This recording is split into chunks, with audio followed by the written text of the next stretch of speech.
হাসিনা যে গণকবর খুঁড়েছে এই কথাটা আপনাদের মুখস্থ কিনা? মুখস্থ। তার মানে বলার কোনো জায়গা নাই। কথা বলেন ঠিক না বেঠিক? বড় আশ্চর্যের বিষয়, আমি আমার জীবনটা ছাত্র স্টুডেন্ট লাইফটা আমি বাইরে লেখাপড়া করি।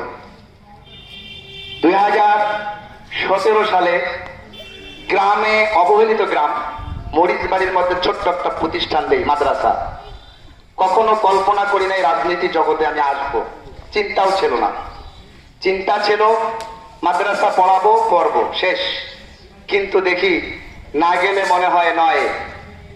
রাজনীতি করি নাই, রাজনৈতিক ট্যাগ লাগিয়ে আমার মতো একজন দর্জির ছেলেকে এই ফেসিবাদ 9 মাস 10 দিন কারাবন্দী করে রেখেছিল।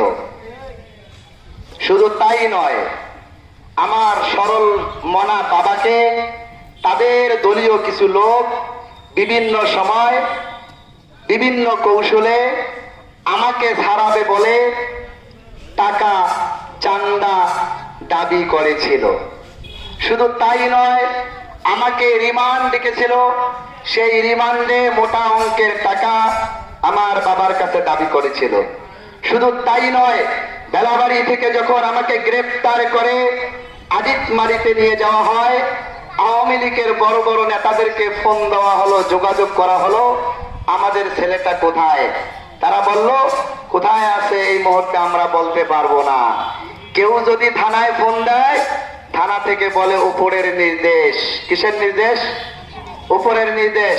আরে যে উপরের নির্দেশে তোমরা আমাকে গ্রেফতার করেছো, যে উপরের নির্দেশে তোমরা আমাকে কারাবন্দী করেছো, যে উপরের নির্দেশে এক এক করে 4 বার হাইকোর্ট থেকে জামিন নামঞ্জুর করেছো, যেই উপরের নির্দেশে লক্ষ লক্ষ টাকা আমার নষ্ট করেছো, যেই উপরের নির্দেশে আমাদের জীবনের মুখ্য সময় যৌবনের 1 বছর 9টি মাস বিনষ্ট করে দিয়েছো, সেই উপর বাবুরা আজকে তোমাদেরকে কোথায় নিয়ে গিয়েছে ভাই?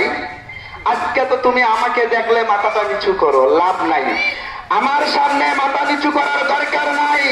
তুমি 5 ওয়াক্ত নামাজ পড়ো, মসজিদে যাও, আল্লাহর সামনে মাথা নত করে তওবা করো। আল্লাহ সরল মনে একটা ছেলেকে কারাবন্দী করার জন্য ষড়যন্ত্র করেছি, নিজ এলাকার ছেলেকে ষড়যন্ত্র করে কারাগার পর্যন্ত পাঠাইছি।